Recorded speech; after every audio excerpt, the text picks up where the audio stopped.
Hello guys, welcome to our YouTube channel. Guys फिर से आपका अपने इस परिवार में स्वागत है। गाइज जैसा आप सभी को पता है, अपना जो बैच चल रहा है सैनी के नाम से, स्वास्थ्य के सैनी के नाम से अपना बैच चल रहा है। हम इसमें आज की वीडियो में जो बात करने वाले हैं हेल्थ प्रमोशन विषय का आपका रहने वाला है।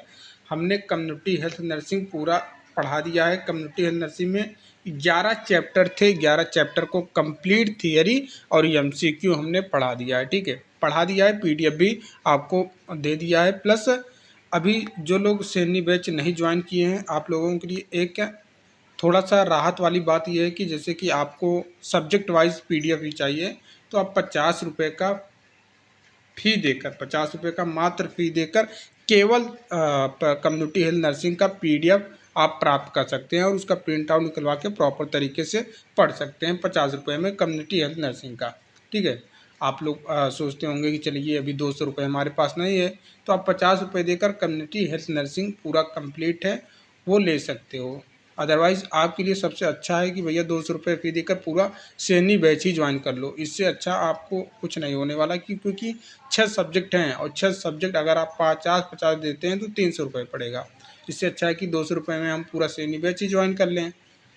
क्लासें तो हो रही हैं, पीडीएफ मिल ही रहा है। जब कंप्लीट हो जाता है एक विषय का तो कंबाइंड पीडीएफ बनाकर एक ही साथ आपको भेज देते हैं ताकि उसका आप एक विषय का पूरा प्रिंट आउट निकलवा कर अच्छे से उसको पढ़ें। और सैनी बैच में कुछ छोड़ नहीं रहे हैं, चाहे जिस भी। मेरा मोटो क्या है कि अगर हम एक ही बैच लेके आ रहे हैं तो उसमें हर एक परीक्षा के लिए इम्पॉर्टेंट है। मेन फोकस जो एमसीक्यू के प्रश्न आपको दिखेंगे, 5 ऑप्शन करेंगे, वो यूपी ट्रिपल एससी एएनएम के पॉइंट ऑफ व्यू से प्रश्न सेट किए जा रहे हैं। और दूसरी बात, जो एमसी थियरी हम पढ़ा रहे हैं चैप्टर वाइज पढ़ा रहे हैं। आपके 38 टॉपिक में आप बोलते हो कि सर 38 टॉपिक नहीं है, जो 38 टॉपिक बनाया गया है ये आपके पूरे विषय से बनाया गया है। ठीक है, ऐसे ऐसे टॉपिक हैं जो एक एक 3 चैप्टर को मिलाकर एक टॉपिक बनाया गया है। तो इससे अच्छा है हम चैप्टर वाइज पूरी थियरी को पढ़ लें। ये कहावत है ना कि ना रहेगी बाज ना बाजेगी बाँसुरी। आप जड़ तक पहुँचिए ना, जड़ को ही आप पूरा अच्छे से कवर कर लेंगे तो फिर ऊपर की चीज़ें में क्या हो रहा है उसको फ़र्क नहीं, जड़ कंट्रोल में आपके रहेगा तो आप कैसे भी प्रश्न आएगा आप बना लोगे। इसलिए सैनी बैच लेके आए हैं और ये आपके एक एग्ज़ाम में नहीं, हर एक एग्ज़ाम में काम देने वाला है। मतलब एक ही बार आप पढ़ना पड़ेगा, बार बार नहीं बैच लेना पड़ेगा, बार बार कुछ नहीं करना पड़ेगा। एक ही सॉल्यूशन होगा भैया, एक ही बार बैच लो और अच्छे से पढ़ो पूरी थियरी। इसलिए मैं एक एक पॉइंट पढ़ा रहा हूँ। बाकी डेमो के तौर पे हेल्थ प्रमोशन का फर्स्ट वीडियो आप यहाँ पे देख सकते हो। अगर अच्छा लगता है पूरा वीडियो देखिए, अच्छा लगता है कंटेंट सही लगता है तो आप ज्वाइन करिए, अदरवाइज़ कोई प्रेशर है ही नहीं। ठीक है, जहाँ से पढ़ रहे भैया 2000 रुपये वहीं से पढ़िए, कोई दिक्कत नहीं है। या फिर किताब से पढ़ रहे हैं तो वहीं से पढ़िए, हमें क्या दिक्कत है। हम तो उस दिन का इंतज़ार करेंगे जिस दिन पेपर होगा, उस दिन सामने आके दिखाएंगे कि भैया ये हमारा बैच का नाम था, यहाँ से प्रश्न ये बना है। ठीक है, वो आपको दिखाने वाले हैं। आप भी यहीं पे रहेंगे, हम भी यहीं पे रहेंगे। ठीक है, तो आज का जो है हेल्थ प्रमोशन का चैप्टर नंबर फर्स्ट हम पढ़ने वाले हैं। ठीक है, पोषण के बारे में जानेंगे। देखिए, एक चीज़ ध्यान में रखना, हेल्थ प्रमोशन कई भाग में बांट दिया गया है। तो ये भाग एक है जिसको आप बोल सकते हैं पार्ट ए। ठीक है, पार्ट ए बोल सकते हैं। इसमें हम जो है सारा चीज़ पोषण से ही संबंधित है, पोषण का पढ़ेंगे। उसके बाद सेकंड जब इसका भाग आएगा, भाग बी में हम बॉडी के बारे में, बॉडी हाइजीन के बारे में देखने वाले हैं। ठीक है, तो ह्यूमन बॉडी हाइजीन के बारे में देखने वाले हैं। यहाँ पे हम भाग ए में देखेंगे पोषण के बारे में। तो पहला आपका यही है, पहला चैप्टर है पोषण। ठीक है, पोषण है क्या चीज़। ठीक है, ये चीज़ मैं ऑलरेडी पढ़ा ही चुका हूँ जब 38 टॉपिक आपको पढ़ा रहा था। तो पोषण का इंट्रोडक्शन आप देखेंगे। पोषण क्या है, पोषण वह विज्ञान है जो खाद्य पदार्थों, ध्यान रखना है खाद्य पदार्थ जो भी आप खाते हो। ठीक है, खाद्य पदार्थ मतलब जो भी आप खाते हो अपना पेट भरने के लिए।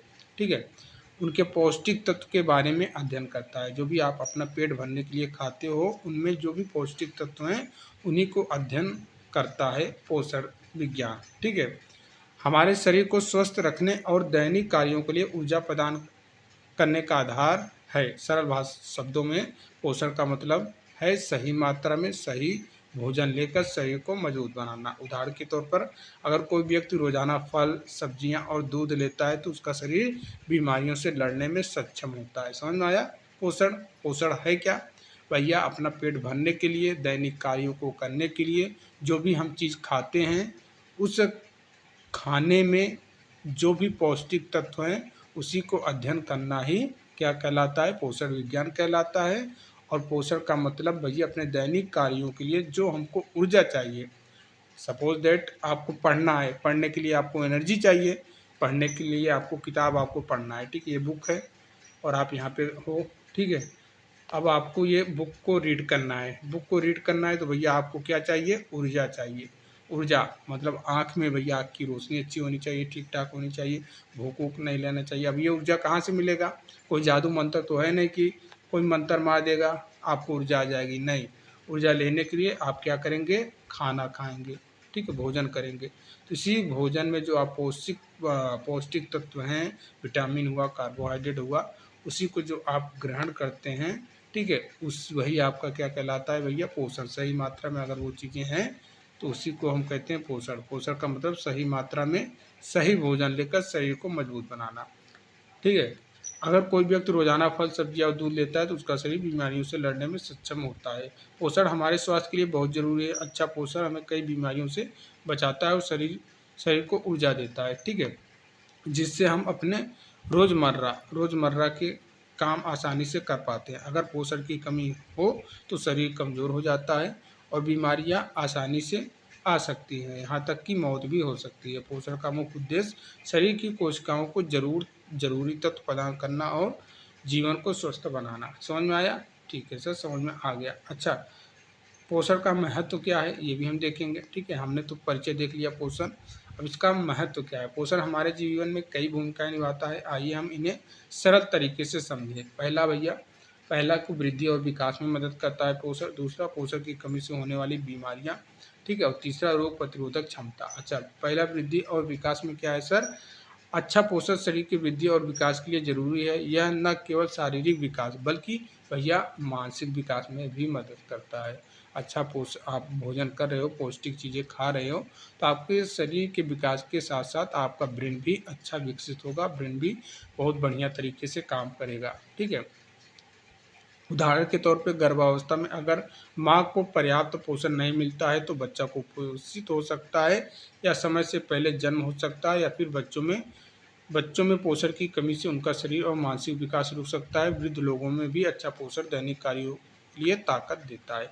हर एक पे मैंने आपको एग्जाम्पल भी दे दिया है, ठीक है, ये आपके बुक में भी नहीं मिलेगा, किसी बुक में एग्जाम्पल नहीं देता है, लेकिन मैं पढ़ा रहा हूँ तो एग्जाम्पल के साथ पढ़ा रहा हूँ ताकि आपके दिमाग में सारी चीज़ें फिट हो जाएं अच्छे तरीके से और हमेशा के लिए फिट हो जाएं, ये नहीं कि 2 दिन 4 दिन के लिए। अच्छा, आप कई जगह पढ़ते हो, पहले आपके सवाल भी आ रहे थे सर क्या करें, पढ़ते हैं भूल जाते, तो यही रीज़न है जो एग्जाम्पल आपको नहीं बताया जाता है। हम एग्जाम्पल के साथ पढ़ा रहे हैं, एग्जाम्पल उदाहरण दे कर पढ़ाने से आपके दिमाग में सारी चीज़ें बैठ जाती हैं। अच्छा, पोषण की कमी से होने वाली बीमारियां सर, दूसरा महत्व में देखिए, पोषण की कमी से कई बीमारियां हो सकती हैं, जैसे कि ये आपको पता ही है क्वाशियोर, इसमें क्या रहता है, ये प्रोटीन की कमी से होता है, पेट फूलना, और उसके बाद हम मरासमस जानते हैं, इसको सूखा रोग भी बोलते हैं, जहाँ बच्चा बहुत कमज़ोर हो जाता है। अंधापन विटामिन ए की कमी से, बेरी विटामिन B1 की कमी से, आयोडीन की कमी से, गोइटर, ठीक है, ये बीमारियाँ ज़्यादातर गरीब वर्गों में पाई जाती हैं जहाँ अच्छा भोजन नहीं मिलता है। अच्छा, गरीब लोग भैया कहाँ से पौष्टिक चीज़ इतना खा पाएंगे अमीर के जैसे, तो ये सारी बीमारियां उन्हीं में देखी जाती है। उदाहरण के तौर पर अगर हम समझेंगे, अगर किसी बच्चे को लंबे समय तक प्रोटीन नहीं मिले तो उसका विकास रुक सकता है और वह क्वाशियोर या फिर मरम्मस का शिकार हो सकता है, ठीक है। समझ में आया सर। दूसरा महत्व, तीसरा महत्व में हमने बताया कि रोग प्रतिरोधक क्षमता। अच्छा पोषण शरीर की रक्षा प्रणाली को मजबूत करता है, इम्यूनिटी सिस्टम को मजबूत करता है। पोषण की कमी से रोग प्रतिरोधक क्षमता कम हो जाती है, जिससे टीबी जैसी संक्रामक बीमारियां आसानी से हो सकती है। उदाहरण के तौर पर अगर आप विटामिन सी युक्त फल जैसे संतरा हुआ खाने से सर्दी खांसी जैसी बीमारियां कम होती है। अगर अब जैसे कोरोना ही एग्जाम्पल ले सकते हैं यार, कोरोना जब कोविड फैला था, लोग नींबू खाना, और नींबू का रेट भी बहुत बढ़ गया था, नींबू खा रहे थे क्यों, कि भैया उनको सर्दी जुकाम ना हो, उनकी इम्यूनिटी स्ट्रांग हो सके। तो वही चीज़ एग्जाम्पल में यहाँ लिख दिया गया है कि भैया पोषण का महत्व रोग प्रतिरोधक क्षमता बढ़ाने में भी है, ठीक है। तो चौथा महत्व क्या है पोषण का भैया, चौथा महत्व है कि मृत्यु दर, ध्यान में रखना है, मृत्यु दर और अस्वस्थता दर पे भी पोषण महत्व रखता है। भारत में देखिए कुछ डाटा दिए हैं, इसको आपको याद करके रखना है, लेटेस्ट डाटा है। भारत में कुपोषण एक बड़ी समस्या है। लेटेस्ट डेटा के अनुसार 2024 में ग्लोबल हंगर इंडेक्स में भारत का स्कोर 27.3 है, जो गंभीर श्रेणी में आता है। बच्चों में कम ऊंचाई की दर 35.5% है, ठीक है। कम वजन 9.3% और अंडरवेट 32.1%। शिशु मृत्यु दर IMR जिसको बोलते हैं, ठीक है, 2024 में ये 25.8 प्रति 1000 व्यक्ति जीवित जन पर है। और मातृ मृत्यु दर कितना है 2023 में 80 प्रति 1000 जीवित जन है, जो कुपोषण से हर साल हजारों और बच्चे और महिलाएं प्रभावित होते हैं। अत्यधिक पोषण से क्या होता है सर? अत्यधिक पोषण से मोटापा, हृदय रोग, उच्च रक्तचाप, डायबिटीज जैसी बीमारियां बढ़ रही हैं। 2024 में एडल्ट में जो ओवरवेट हुए हैं वो 23% और डायबिटीज 7% और प्री डायबिटीज 8%। उदाहरण के तौर पर हम समझेंगे, शहरों में क्या लोग खाते हैं? जंक फूड ज़्यादा खाते हैं, तो युवाओं में इसी का कारण है कि भैया डायबिटीज़ बढ़ रहा है। ये पूरा डाटा दिए हैं, आप इसको थोड़ा ध्यान में रखना है। स्वस्थ जीवन के लिए भैया संतुलित आहार जरूरी है, जिससे मृत्यु दर और अस्वस्थता कम हो सके। भारत सरकार ने ICDS का फुल फॉर्म आपको पता होना चाहिए, इंटीग्रेटेड चाइल्ड डेवलपमेंट सर्विसेज जैसी योजनाओं से महिलाओं और बच्चों को पोषण प्रदान करने के लिए प्रयास किए गए हैं। इनमें 0 से 6 साल के बच्चों और गर्भवती महिलाओं को पोषण शिक्षा और स्वास्थ्य सेवाएं दी जाती है। किसमें? ICDS के अंतर्गत 0 से 6 साल और गर्भवती महिलाओं को पोषण और शिक्षा और स्वास्थ्य सेवाएं दी जाती हैं, ठीक है। नेक्स्ट हम देखेंगे पोषक तत्वों के प्रकार और आवश्यकता। पोषक तत्वों के प्रकार क्या हैं और उनकी आवश्यकता क्या है? भोजन हमारी जिंदगी की बुनियादी ज़रूरत है। यह शरीर की वृद्धि, विकास, ऊर्जा के लिए ज़रूरी है। भोजन में पाए जाने वाले रासायनिक तत्वों को पोषक तत्व कहते हैं। याद है सर? बिल्कुल याद है। जो हम खाना खा रहे हैं उसमें उपलब्ध रासायनिक तत्व को ही क्या कहते हैं सर? पोषक तत्व कहते हैं। अच्छा, इसको 2 कैटेगरी में हम बांट देते हैं। ये आपके भर्ती परीक्षा में भर भर के प्रश्न आए हुए थे। जैसे पहला हो गया माइक्रोन्यूट्रिएंट्स, जो बड़े, माइक्रो मतलब बड़े और माइक्रो मतलब छोटे। माइक्रो मतलब छोटा, नाम से ही पता चल रहा है माइक्रो, ठीक है। तो ये आपको ध्यान रखना है। माइक्रो मतलब न्यूट्रिएंट्स, माइक्रोन्यूट्रिएंट्स मतलब कि बड़े मतलब सर ये हमारे बॉडी को ज़्यादा मात्रा में चाहिए होता है। उदाहरण के तौर पे जैसे कि कार्बोहाइड्रेट। क्यों सर ज़्यादा चाहिए? क्योंकि ये ऊर्जा देता है, ठीक है। अब ऊर्जा की कमी रहेगी तो फिर कैसे हमारा शरीर या फिर हम कैसे सर्वाइव कर पाएंगे? अगर हमको कम मात्रा चाहिए ऊर्जा तो हमको ज़्यादा ही चाहिए, इसलिए कार्बोहाइड्रेट की मात्रा ज़्यादा है और यही कार्बोहाइड्रेट क्या कहलाता है? मैक्रोन्यूट्रिएंट्स कहलाता है, ठीक है। चावल आप खाते हो तो ज़्यादा ही खाते हो ना, थोड़ा नहीं कि एक चावल खा लेते हैं पेट भर जाता है, नहीं, आप पूरा एक पौवा चावल खा जाते हैं, पाव चावल खा जाते हैं, ठीक है। अब प्रोटीन वृद्धि और मरम्मत के लिए भैया, हमारे शरीर को वृद्धि के लिए और मरम्मत के लिए भैया प्रोटीन भी हमको ज़्यादा ही खाना पड़ेगा, कम नहीं खाना पड़ेगा, ठीक है। उदाहरण के तौर पे दाल आप पीते हो, ऐसा नहीं कि एक चम्मच दाल पी लेते हैं बस हो गया, नहीं, दाल पीते हो तो कम से कम एक कटोरी, एक गिलास तो आप पी ही जाते हो दाल, ठीक है। और उसके बाद वसा। वसा क्या है? वसा ऊर्जा को स्टोर करने के लिए। अगर वसा ज़्यादा कम कम खाएंगे, बहुत कम मात्रा में खाएंगे तो भैया आपकी जो ऊर्जा ले रही है, यहाँ पे जो आप कार्बोहाइड्रेट खा रहे हो, तुरंत खा रहे हो कि आधे घंटे में ख़त्म हो जा रही है ऊर्जा, तो इसीलिए वसा की भी मात्रा ज़्यादा होनी चाहिए, ताकि ये कार्बोहाइड्रेट जो हम खा रहे हैं, कार्बोहाइड्रेट से जो ऊर्जा मिल रही है इसका स्टोर हो सके आगामी के लिए, ताकि हमको पिछले 4-5 घंटे कुछ ना मिले कार्बोहाइड्रेट, तब भी हम अच्छे से अपने काम को कर पाएँ। क्योंकि हमारा ये वसा जो है ये कार्बोहाइड्रेट को स्टोर करके रखता है, ऊर्जा को स्टोर करके रखता है, ठीक है। तो 3 चीज़ों को आपको ध्यान रखना है मैक्रोन्यूट्रिएंट्स में। हमने क्या बताया? कार्बोहाइड्रेट हमने बताया, और क्या बताया सर? प्रोटीन हमने बताया, और क्या बताया हमने सर? फैट बताया, ठीक है, वसा बताया। तो ये 3 चीज़ें हैं जो मैक्रोन्यूट्रिएंट्स के अंतर्गत आते हैं। अच्छा, बड़े मतलब ज़्यादा खाना होता है, हमारे शरीर को ज़्यादा मात्रा में ज़रूरी होती है। अच्छा, माइक्रो का मतलब कम, छोटे पोषक तत्व, ये कम मात्रा में चाहिए, जैसे कि विटामिन, ठीक है, विटामिन हुआ, ये क्या करता है? रोग प्रतिरोधक के लिए। और उदाहरण के तौर पे आप विटामिन सी भी ना मान सकते हैं, विटामिन सी नींबू में, ठीक है। अब नींबू है कि नहीं आप 2 किलो खा जाओगे, 1 किलो खा जाओगे? नहीं सर, कम ही चाहिए आपको। और मिनरल्स जो हड्डियों के लिए फ़ायदे होते हैं, उदाहरण के तौर पे कैल्शियम में दूध, ठीक है। यह तत्व तो शरीर को स्वस्थ रखते हैं और बीमारियों से और बीमारियां हो सकती हैं, इसकी कमी से बीमारियां हो सकती हैं, ठीक है, ये हमने समझ लिया। मैक्रोन्यूट्रिएंट्स और माइक्रोन्यूट्रिएंट्स के बारे में हमने देख लिया। अब देखेंगे हम बैलेंस डाइट, संतुलित आहार। संतुलित आहार का मतलब क्या है सर? वह संतुलित आहार वह है जिसमें पोषक तत्व सही मात्रा और अनुपात में हो, जैसे ऊर्जा देने वाले कार्बोहाइड्रेट, शरीर बनाने वाले प्रोटीन, रक्षा करने वाले विटामिन, ठीक है, मिनरल्स। या आयु, लिंग, काल और आर्थिक स्थिति के अनुसार अलग अलग होता है। उदाहरण के तौर पर गर्भवती महिला को ज़्यादा प्रोटीन और कैल्शियम चाहिए, ठीक है।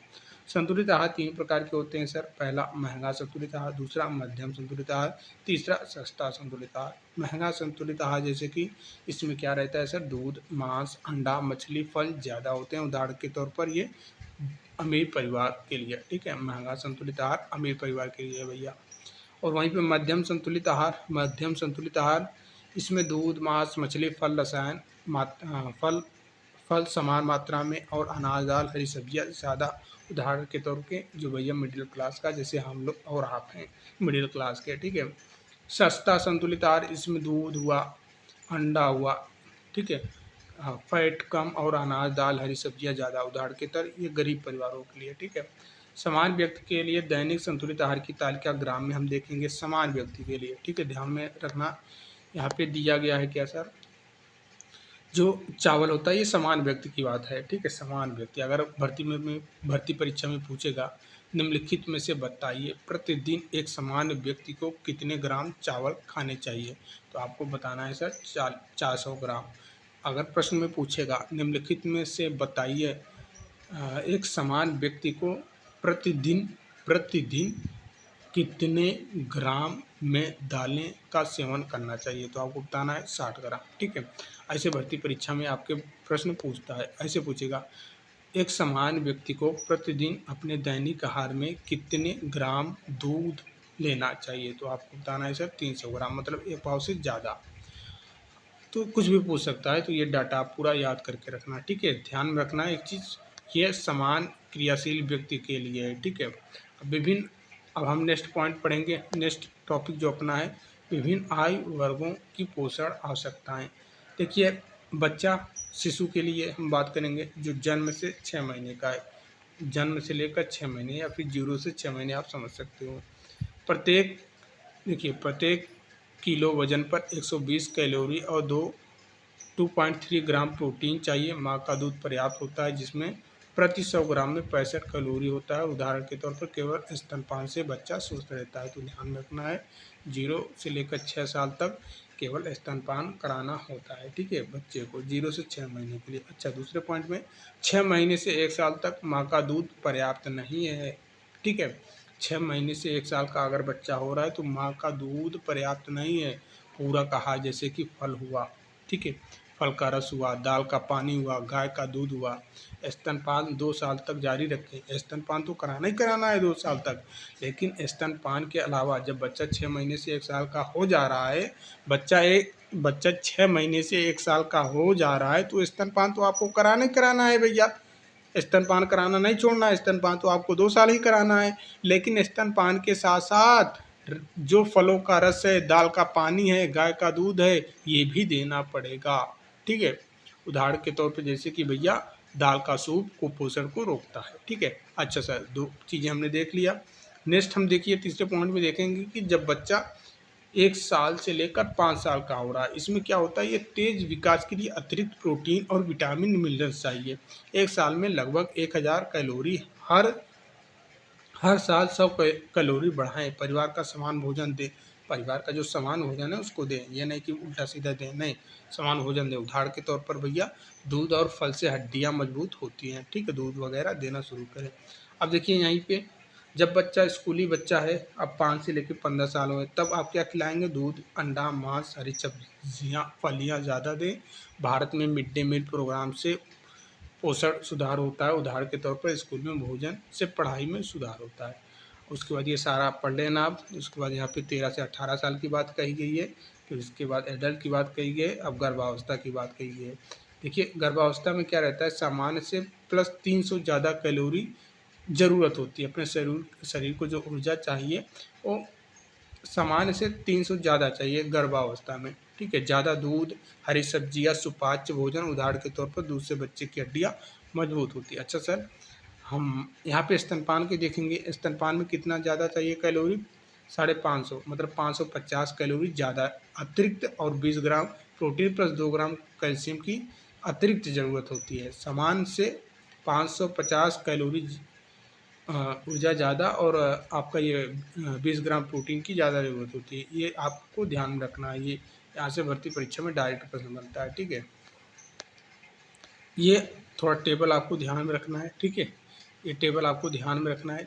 देखिए, शिशु और बच्चों की पोषण की आवश्यकता तालिका, शिशु और बच्चों की पोषण, मतलब यहाँ पे आयु वर्ग दिया है, जन्म से लेकर 6 माह तक, शरीर का भार किलो में 3 से 7, ठीक है, और ऊर्जा 600 तक चाहिए कैलोरी में, प्रोटीन लगभग 11 ग्राम में, ये ग्राम में, ठीक है।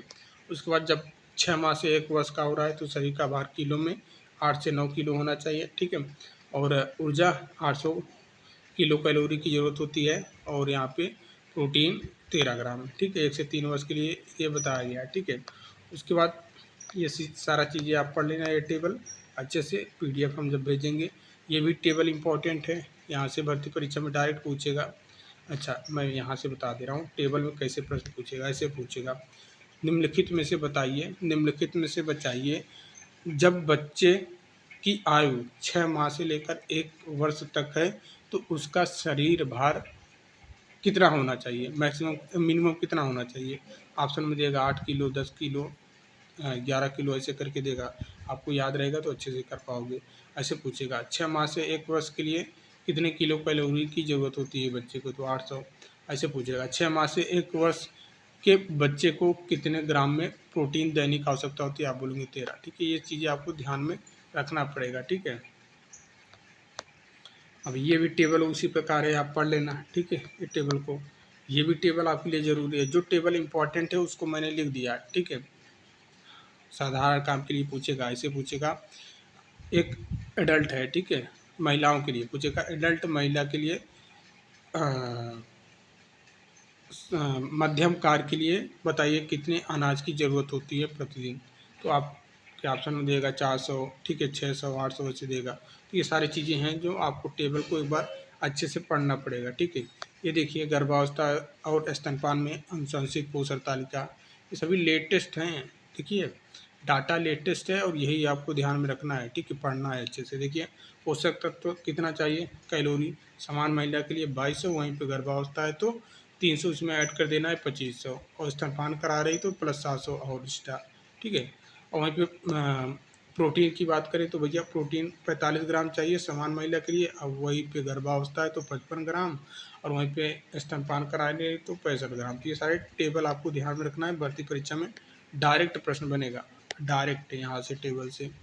अब देखिए, हम MCQ करेंगे, छोटा टॉपिक है, ज़्यादा इसमें दिमाग लगाना नहीं है। MCQ करेंगे, पोषण का अध्ययन किसके बारे में है। आपके पास ऑप्शन है, 5 ऑप्शन है, जैसा मैं आपको बता ही चुका हूँ कि भैया जो मैं MCQ करवा रहा हूँ, ठीक है, आपके एग्जाम को पॉइंट ऑफ व्यू से देखते हुए चल रहा हूँ। आपके पास 5 ऑप्शन है, पूछा जा रहा है पोषण का अध्ययन किसके बारे में, खाद्य पदार्थ और उनके पौष्टिक तत्व, व्यायाम और शारीरिक गतिविधियाँ नहीं सर, दवाइयों का असर नहीं सर, पर्यावरण नहीं सर, इनमें से कोई नहीं है, नहीं सर है खाद्य पदार्थ और पौष्टिक तत्व। ऑप्शन नंबर ए इसका करेक्ट हो जाएगा, ठीक है।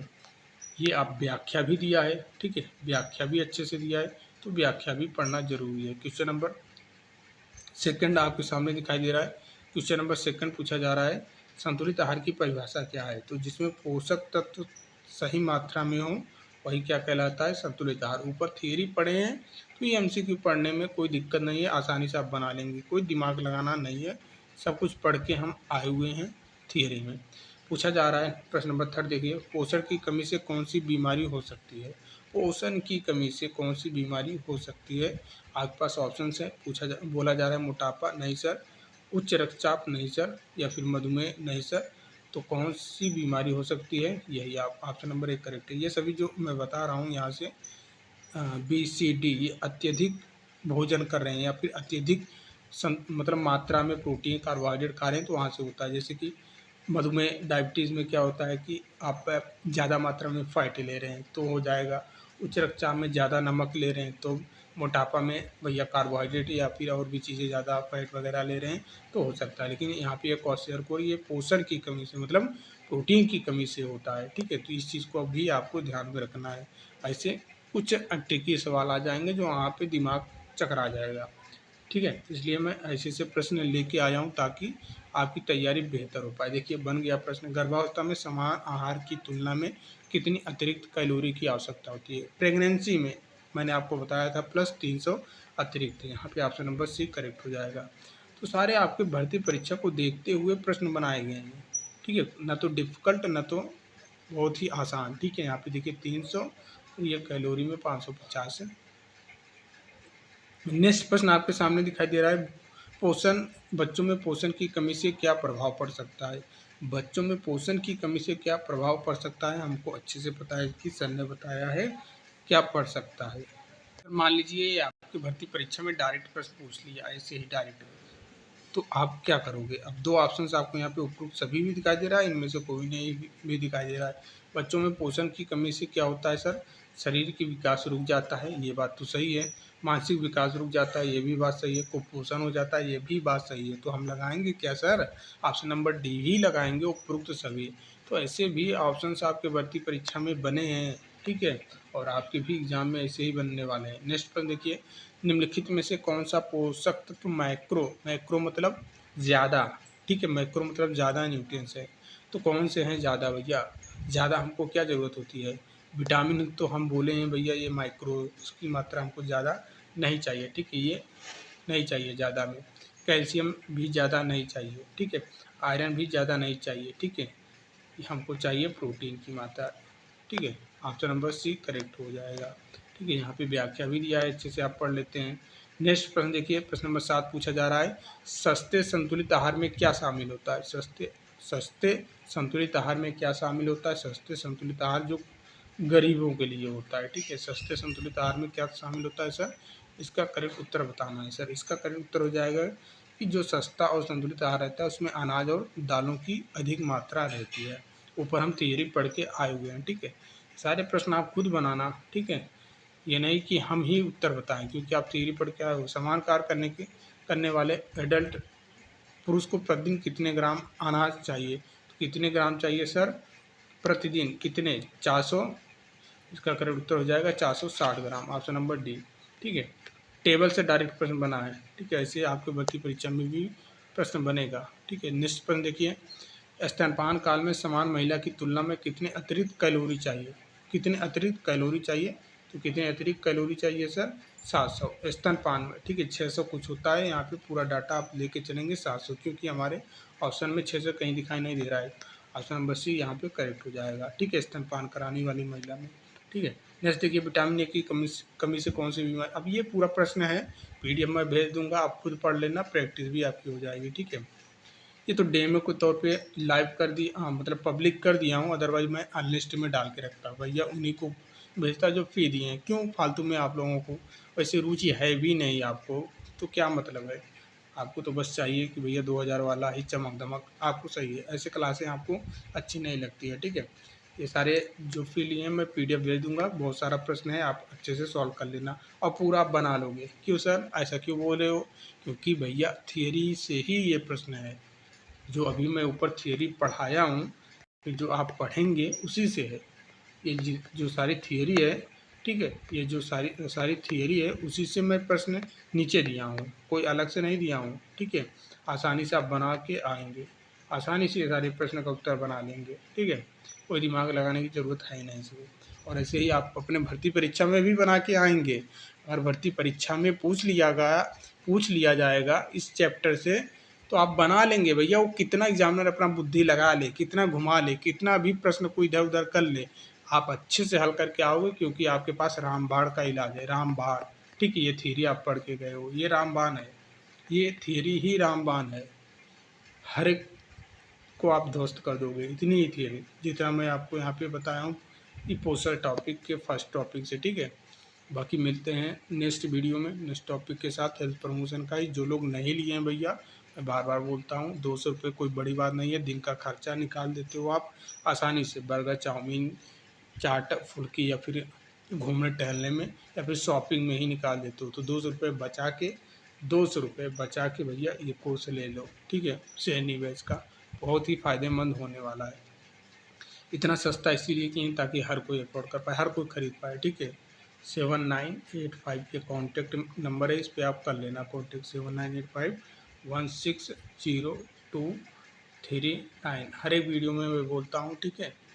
इस वाली वीडियो में भी बता रहा हूँ, ये कॉन्टेक्ट नंबर है, इस पर मैसेज करना, व्हाट्सअप मैसेज करना 7985160239। उम्मीद करते हैं वीडियो आपको अच्छी लगी होगी। तो मिलते हैं नेक्स्ट वीडियो में, तब तक के लिए जय हिंद जय।